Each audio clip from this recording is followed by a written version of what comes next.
Okay, so in today's class, we are going to study subaltern. Hmm? So, subaltern পড়ানোর আগে আমি কতগুলো interesting জায়গায় ধরবো তোমাদের যে জিনিসগুলো আমাদের একটু পড়া জানা দরকার literally subaltern study is the only field of literary theory or one of the very rarest fields of literary theory that originated in India or that originated in the context of India rather.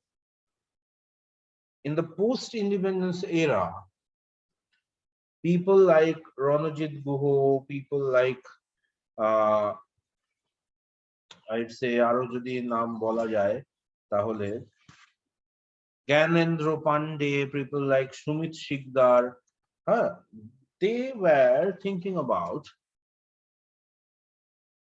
the Indian society, post-independence Indian society, or rather the pre-independence and the post-independence Indian society.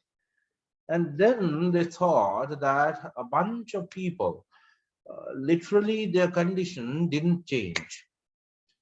Whether you talk about the colonized India or you talk about the post-colonial India, post-hyphen colonial, that is the timeline, you will find that these people were continuously suffering. These people were literally losing all kind of significance in the society, in spite of being the largest section of the mass. And how did they come to decide that they needed to talk about this? Literally, the name I took, Dipesh Chakraborty, or you think about Ranjit Guho, or you think about Sumit uh, Sarkar or Gyanendra Pandey, all of them were historians. And Rakesh, do not just get surprised that I am not taking the name of Spivak. In spite of that, she had written a famous essay called Can the Subaltern Speak? Let me come to that. Because it's really questionable whether Spivak's criticality on the subaltern has that much of significance. But the thing is that uh, while you talk about the subaltern studies, you must know that this is literally not a literary theory. It is a theory for reading the course of history.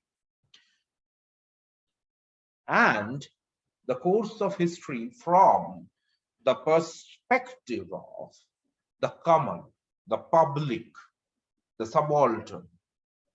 Okay, so now the first thing that comes into question is that reading history. Then why reading history becomes so significant? We have talked about post-structuralism and interpretation of text in the last class, or interpretation of the meaning of the text in the last class. So that becomes very important, because there we talked that the reader's gaining importance and the authority is being shifted from the author to the reader. And that's where the question comes about constructing history and reading history. What should get the priority? The construction of history or the reading of history? Or rather, should history be constructed keeping in mind the reading of history, the eye that was looking at history?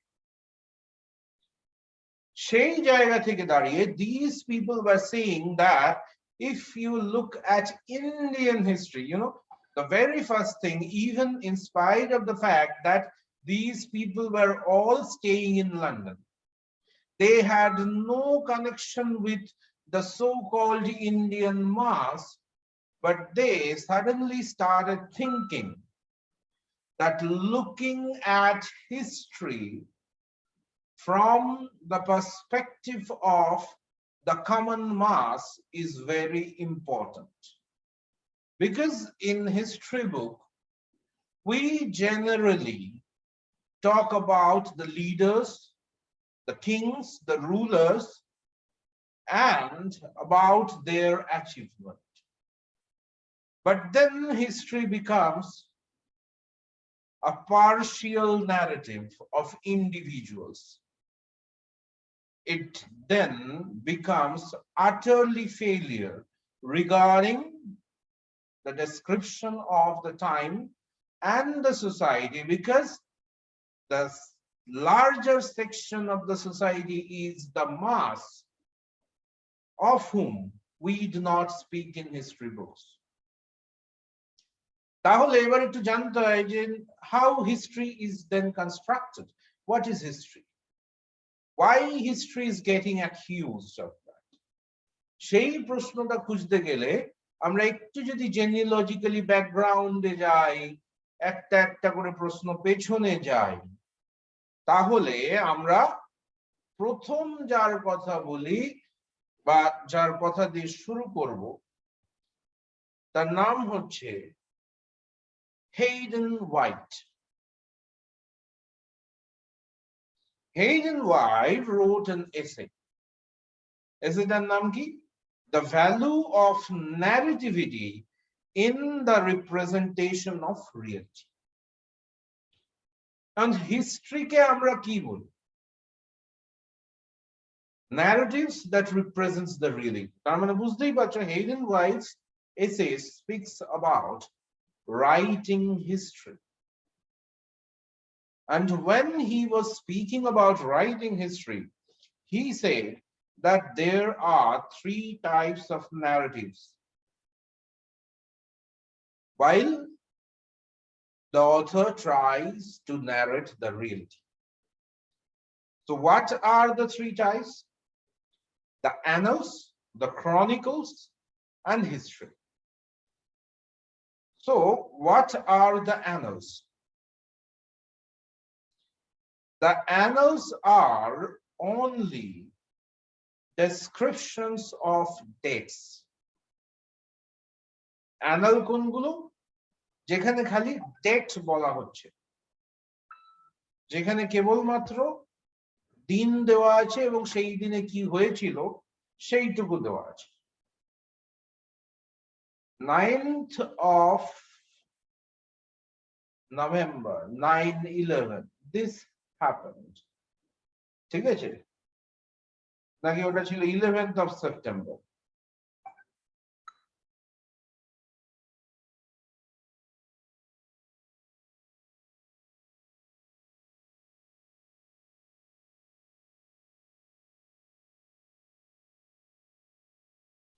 Okay, so সেই জায়গা থেকে দাঁড়িয়ে যেটা বলার সেটা হচ্ছে এই ডেটে কি হয়েছিল। লাইক এই সামনে 22শে শ্রাবণ আসছে, কেউ একটু বললো 22শে শ্রাবণ, 22শে শ্রাবণে রবীন্দ্রনাথ মারা গেছেন, এইটুকুই বলা হোক। এটাকে অ্যানাল বলা হচ্ছে।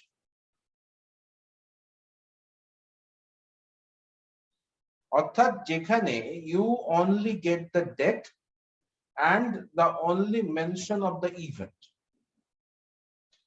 এরপরে there comes a portion where we get some rather impersonal narratives, like রাজা রাজারা আছে এবং সেখানে কিছু ঘটনা বলা হচ্ছে একটা ডেট দিয়ে, only some incidents are written from a very impersonal perspective.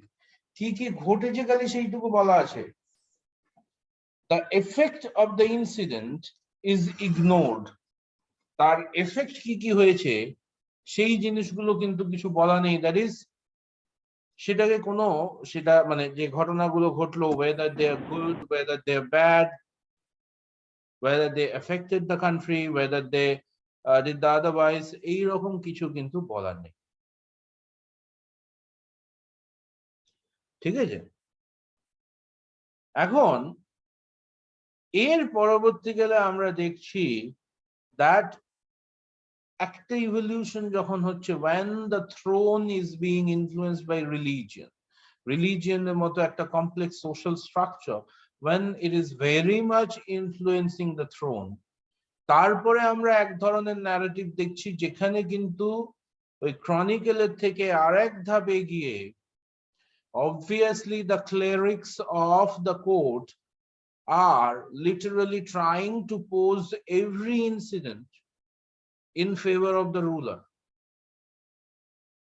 প্রত্যেকটা ঘটনাকে রুলারের ফরে বা রুলারের ভালো খারাপ এইভাবে দেখাতে চাইছে, মোরালেস ম্যাক্সিমামটাই the narratives are taking the sides of the kings or the ruling authority. এই জিনিসটাকে তুই কি বলবি?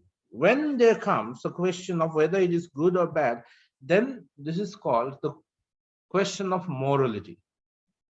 So now, first we saw that only the deaths and the events were mentioned.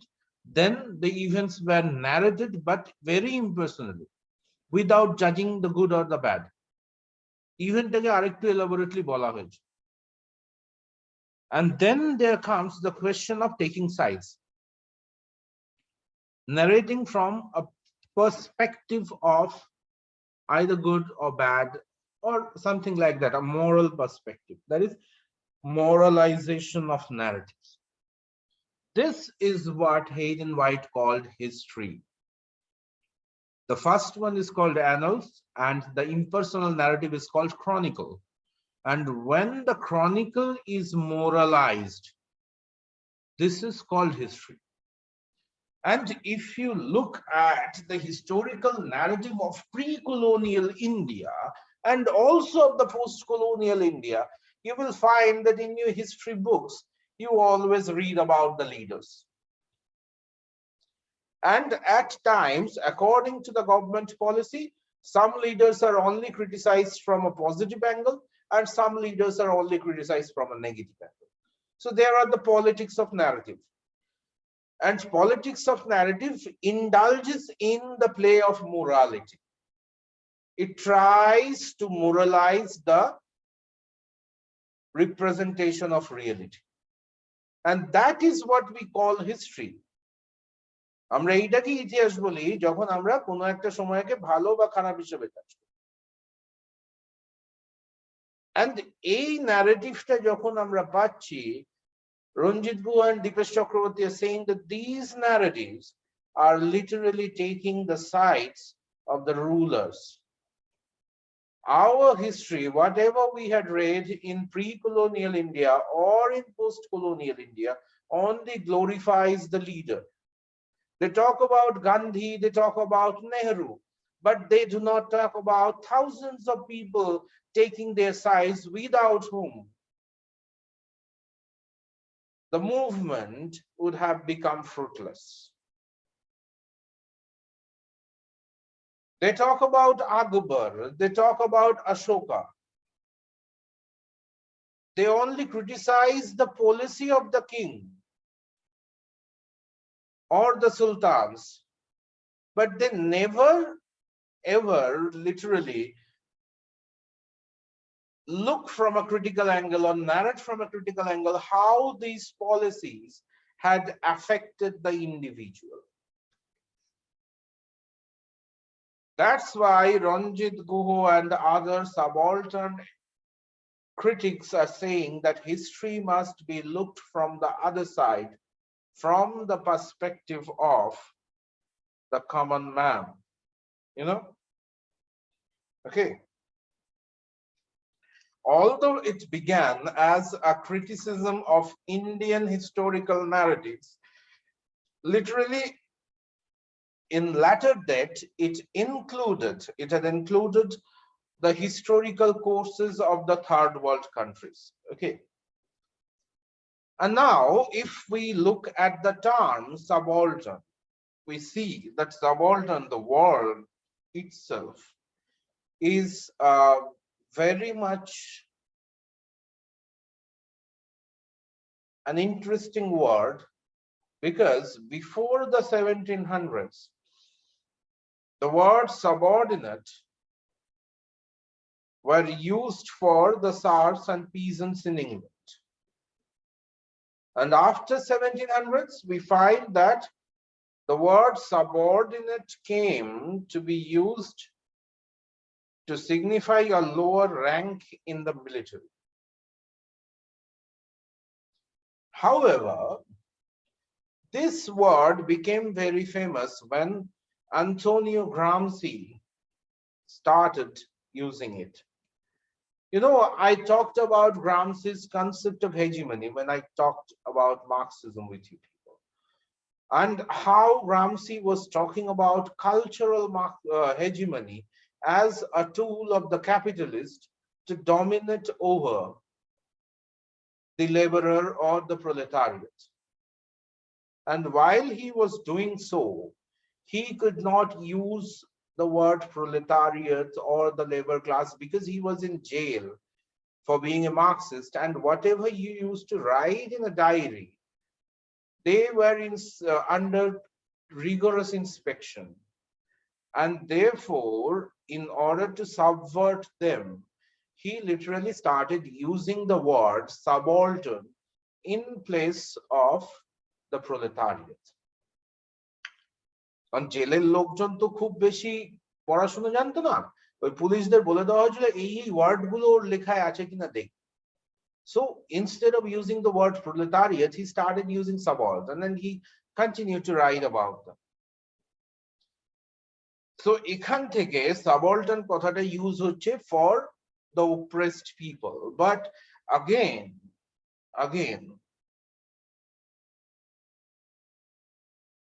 you know, literally Ranjit Guha, who edited the first 6 volumes of subaltern study, in the introduction of the very first volume, said that subaltern, the word he had used, not in the sense the way Gramsci had used it. That is, he did not want to mean only the proletariat working class men for the term subaltern. Ranjit Guha used it literally to signify the same meaning that it signifies or that it denotes in the Oxford English Dictionary, which says of inferior rank.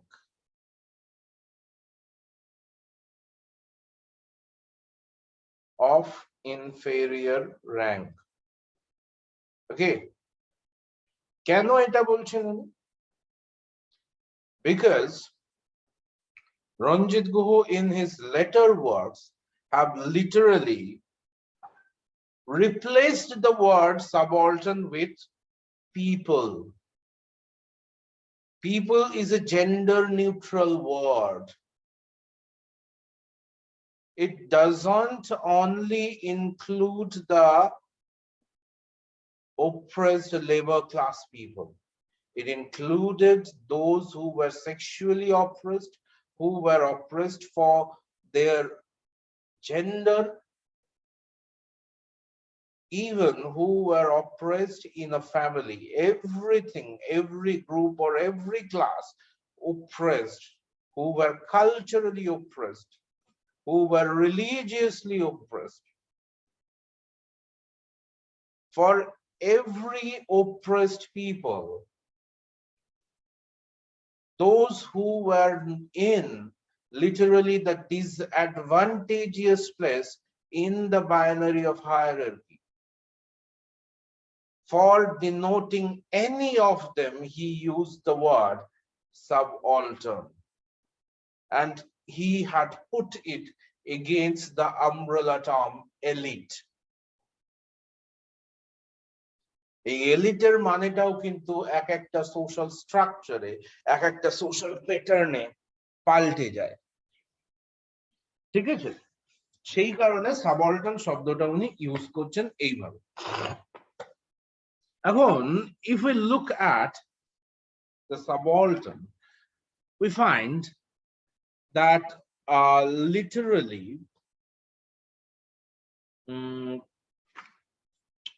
there are two phases.